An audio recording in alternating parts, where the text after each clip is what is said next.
Muito bom dia, amados irmãos e irmãs, sejam muito bem-vindos à reflexão do Evangelho deste domingo. O Evangelho de Mateus, capítulo 10, versos de 26 a 33. Não tenham medo da perseguição. Esse é o tema central do Evangelho de Jesus, no domingo de hoje.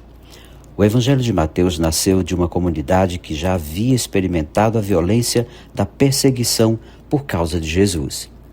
Para os primeiros cristãos, a perseguição entrava na lógica do anúncio evangélico. Aconteceu assim com Jesus, assim acontecerá com os que lhe forem fiéis. Não tenham medo, mas anunciem. O verso 26, 27.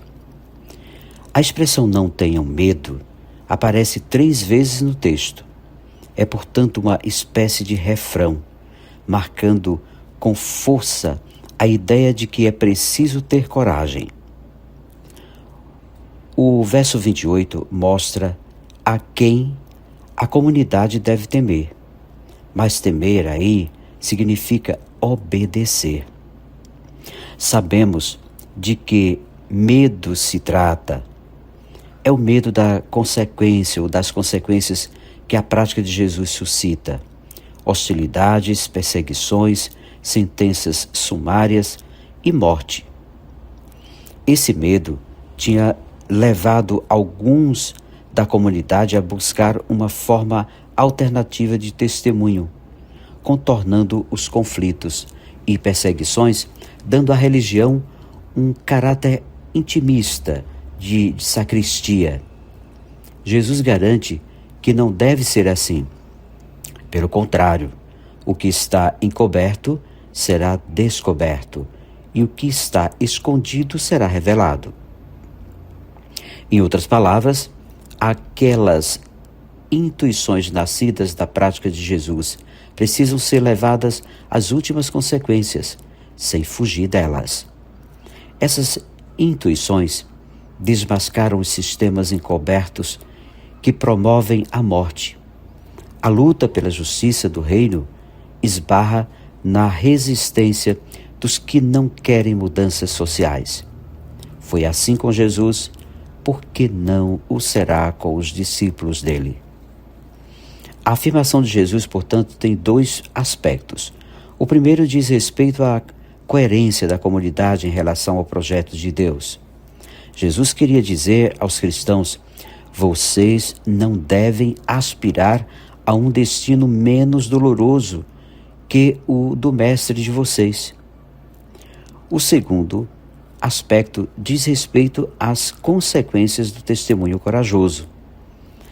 É a acusação dos que continuam eliminando vidas humanas.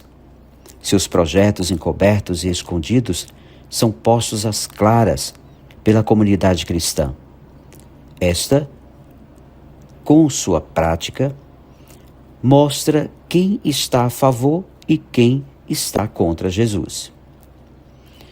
Um outro ponto, a quem obedecer. Jesus continua dizendo que o martírio não é algo acidental, mas pertence à lógica do anúncio libertador. O versículo fala da morte do corpo e da morte da alma, como se o corpo fosse de menos importância em relação ao espírito. O versículo afirma que só Deus tem o poder de decidir o destino da pessoa em sua totalidade, corpo e alma, ao passo que os outros não têm esse poder, mesmo quando se julgam donos da vida alheia e os matam para defender interesses. Portanto, diz Jesus, o anúncio ao qual devemos temer, isto é, obedecer, é Deus. E a ordem dele é anunciar corajosamente. Num ponto, o vencendo o medo e a morte, declara-se a favor de Jesus, é superar o medo e enfrentar inclusive a morte. O contexto desses versículos recorda os processos contra os cristãos nos tribunais.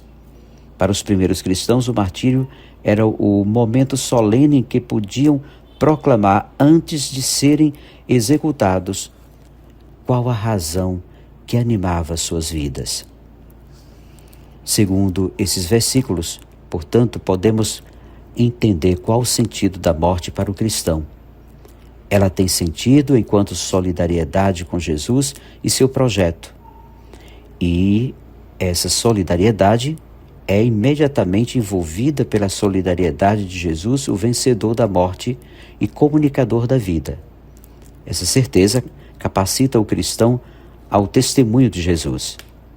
Resta, contudo, um desafio: aceitar a proposta com suas consequências ou rejeitá-la.